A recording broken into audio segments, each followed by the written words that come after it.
Hi everyone, my name is Dr. Rachel O'Neill, and I'm a licensed professional clinical counselor in the state of Ohio. I'm here with you today to talk a little bit about relationships and how they may have been impacted by the current pandemic situation.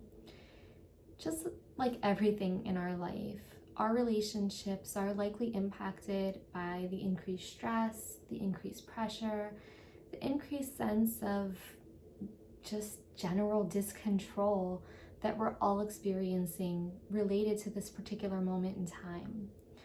In general, when we experience stress and we experience overwhelming situations, it certainly has the potential to impact our relationships. If you think about other times in your life when you've been stressed, whether it's been work or family situations or anything at all, oftentimes the person in your life that you're most likely to express that stress to, probably not on purpose, but just by virtue of the fact that they're around you all of the time, is the person that you're living with, the person that you're in a relationship with, the person with whom you tend to feel closest to. When people are going through this type of stress together, it oftentimes leads to a sense of feeling overwhelmed. On top of that, for those that have been on lockdown or in isolation, it's been difficult to have any sort of physical space from the other person, which of course may have led to an increase in arguments, an increase in, again, stress, feeling frustrated, feeling overwhelmed, that may have manifested itself in arguments within the relationship or other types of problems. But here's the good news. This is an opportunity for a relationship to get stronger.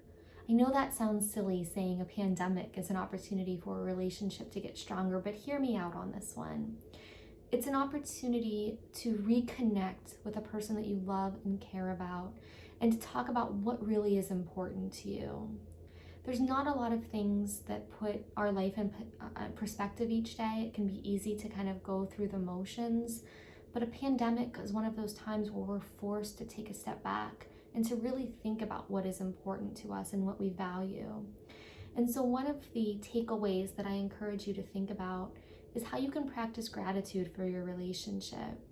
It's easy each day to focus on the things that aren't going well in a relationship or to think about the negativity. You know, my partner didn't put away the dishes today, or, oh, does my partner have to chew so loud? It's easy for those minor annoyances to get to us, especially when we've been spending a long amount of time together. But instead of doing that, think about one thing about your partner that you're grateful for and say that to yourself, or even say it to them. I'm grateful that you're a good listener. I'm grateful that you prepared this meal for us tonight.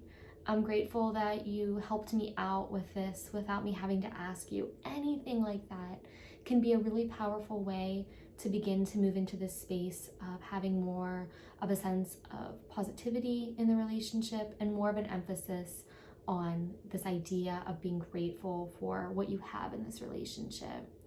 I also encourage you to use this time together to think about kind of what the future might look like. And so we know that as things slowly get back to normal, a lot of the activities that we may have enjoyed in the past might not necessarily be available to us right away.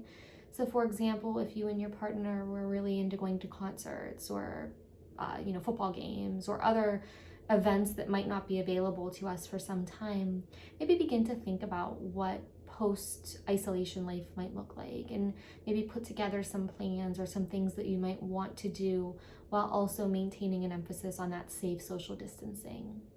So I hope this was helpful, and I hope you're doing well and taking care of yourself through this difficult time.